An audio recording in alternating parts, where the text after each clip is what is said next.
Bienvenue sur votre chaîne. Ici, notre but ultime est de faire de toutes les nations des disciples de Jésus. Aujourd'hui, nous découvrons le témoignage d'Alexis. Athée militant, Dieu se révèle à lui. Dans ma petite école de Bretagne, ce jour-là, la conversation concernait la religion. Je me souviens qu'au détour du débat, une camarade a allégué que tout le monde croyait en Dieu. Alors que toute la classe acquiesçait, je me suis levée subitement avec la ferme intention de rompre ce consensus. Non, ai-je déclaré solennellement. Moi, je ne crois pas en Dieu. Ce geste de défi m'a rempli d'une fierté immense. Comme l'enfant qui déclare d'un air entendu que l'existence du Père Noël est une fable. J'éprouvais le sentiment grisant d'être plus avancé que mes camarades. Sous-entendu, vous êtes encore dans la croyance. Moi, je l'ai dépassé. Comme je n'étais pas baptisé et que je n'ai reçu aucun enseignement religieux, mon univers était imperméable au christianisme. Même les fêtes chrétiennes n'avaient pas de signification religieuse. Noël, pour moi, était associé au cadeau. Pâques, la fête du chocolat, et le dimanche représentait moins le jour du Seigneur que l'occasion d'une grasse matinée. À la table familiale, le mot Dieu n'était pas prononcé. Les rares fois où le sujet s'invitait, c'était sous un angle critique pour fustiger les passéismes de l'Église. À l'école, les cours d'histoire accréditaient cette vision rétrograde. N'était-ce pas le christianisme qui avait lancé l'Inquisition, impulsé les croisades et brûlé vif Galilée? Autrement dit, prêcher la violence et condamner le progrès de la science? Quant aux chrétiens que je croisais ici ou là, ils se montraient incapables de rendre raison de leur foi, se contentant d'un vague témoignage qui ne me satisfaisait pas.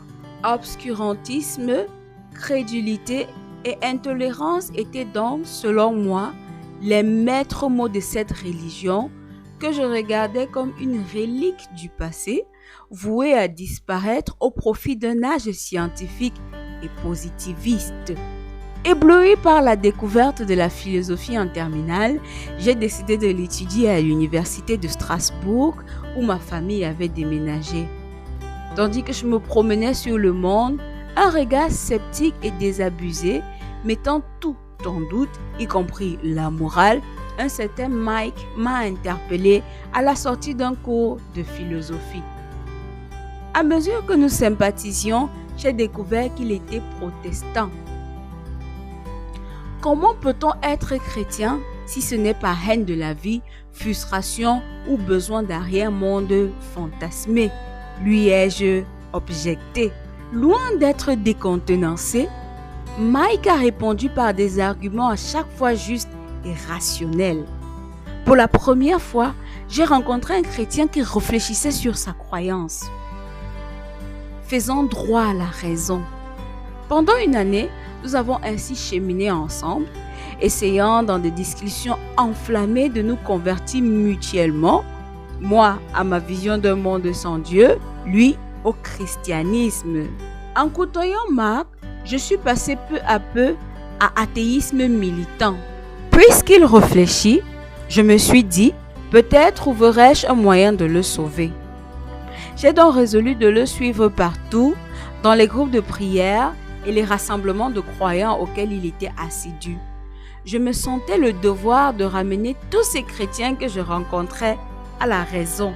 Désireux d'emporter la mise, j'ai décidé de m'attaquer à la source de leurs croyances, autrement dit d'ouvrir la Bible, de la lire attentivement et de dresser le catalogue général de ses contradictions. Une fois le travail de sape opéré, Mike et ses amis seraient obligés d'ouvrir les yeux et de reconnaître leurs erreurs. Un soir de l'été 2005, alors que j'étais en train de lire la Bible avec cet objectif de la détruire, j'ai senti soudainement une présence venir à moi, présence à la fois chaude et froide, telle une douche gazeuse, doté d'une conscience qui me disait: Alexis, tu es pécheur, mais je te pardonne car je t'adopte dès aujourd'hui comme mon fils.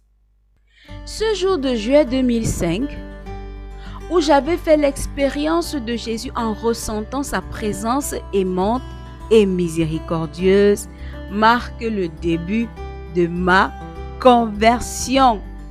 Depuis cette révélation et jusqu'à mon baptême, j'ai changé ma relation aux autres, ma façon de voir le monde, de le penser.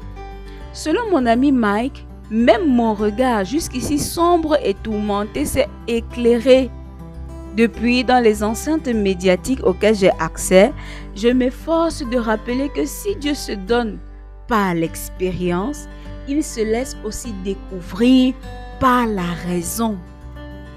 Comment en effet peut-on aimer une personne sans chercher à la connaître, à comprendre qui elle est? Jésus est bien vivant, les amis.